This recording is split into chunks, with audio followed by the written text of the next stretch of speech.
Hello दोस्तों, आप सभी का स्वागत है हमारे यूट्यूब चैनल में। आपसे नमस्ते प्रणाम करती हूँ। मैं एक नाच गीत चुटकुला लेके आई हूँ। कॉमेडी है, हंसी मजाक वाला। आप लोग को जैसा भी लगेगा कमेंट बॉक्स में ज़रूर बताना।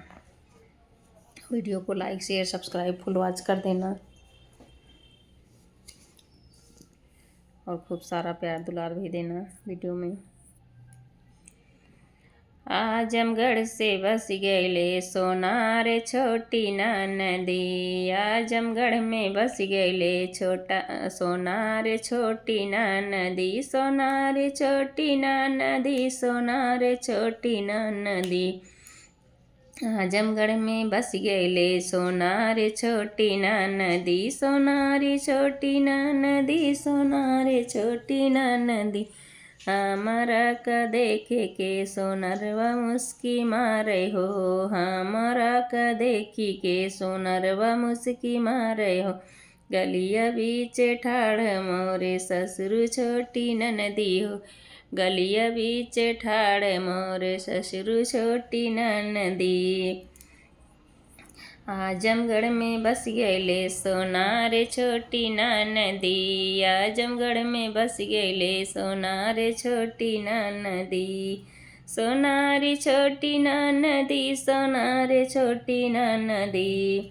हमारा का देखी के सोनरवा मुस्की मारे हो। हमारा का देखी के सोनरवा मुस्की मारे हो। गलिया बीच ठाड़ मोरे जेठवा छोटी नदी हो। गलिया बीच ठाड़ सोनर गलिया बीच ठाड़ हैं जेठवा छोटी नदी हो। आजमगढ़ में बस गईले सोनार छोटी नदी। आजमगढ़ में बस गईले सोनार छोटी नदी। सोनार छोटी नदी। हमारा का देखी के सोनरवा मुस्की मारे हो। हमारा का देखी के सोनरवा मुस्की मारे हो। गलिया बीच ठाड़े मोरे देवरा छोटी नदी हो। गलिया बीच ठाड़े मोरे देवरा छोटी नदी हो। देवरा छोटी नदी हो। आजमगढ़ में बस गईले सोनार छोटी नदी। आजमगढ़ में बस गईले सोनार छोटी नदी। हमरा का देखी के सोनरवा मुस्की मारे हो। हमरा का देखी के सोनरवा मुस्की मारे। गलिया बीच ठाड़ मोरे सैया छोटी नदी हो। गलिया बीच ठाड़ मोरे सैया छोटी नदी हो। आजमगढ़ में बस गईले सोनार छोटी नदी हो। आजमगढ़ में बस गईले सोनार छोटी नदी हो। हमरा का देखी के सोनरवा मुस्की मारे हो। हमरा का देखी के सोनरवा मुस्की मारे हो। गलिया बीच ठाड़ मोरी सासू छोटी नदी हो। गलिया बीच ठाड़ मोरी छोटी सासू छोटी नदी हो। आजमगढ़ में बस गईले सोनार छोटी नदी हो। आजमगढ़ में बस गईले सोनार छोटी नदी हो। हमरा का देखी के सोनरवा मुस्की मारे हो।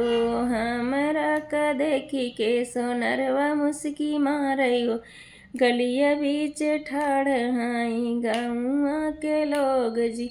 गलिया के बीच ठाड़े गौआ के लोग छोटी नदी। गौआ के लोग ठाड़े छोटी नदी। आजमगढ़ में बस गईले सोनार छोटी नदी। सोनार छोटी नदी। हमरा का देखी के सोनरवा मुस्की मारे हो। हमरा का देखी के सोनरवा मुस्की मारे हो। गौआ के लोग ठाड़े गलिया में छोटी नदी हो।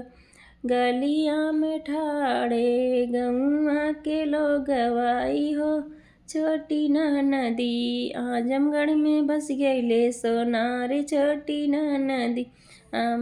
धन्यवाद।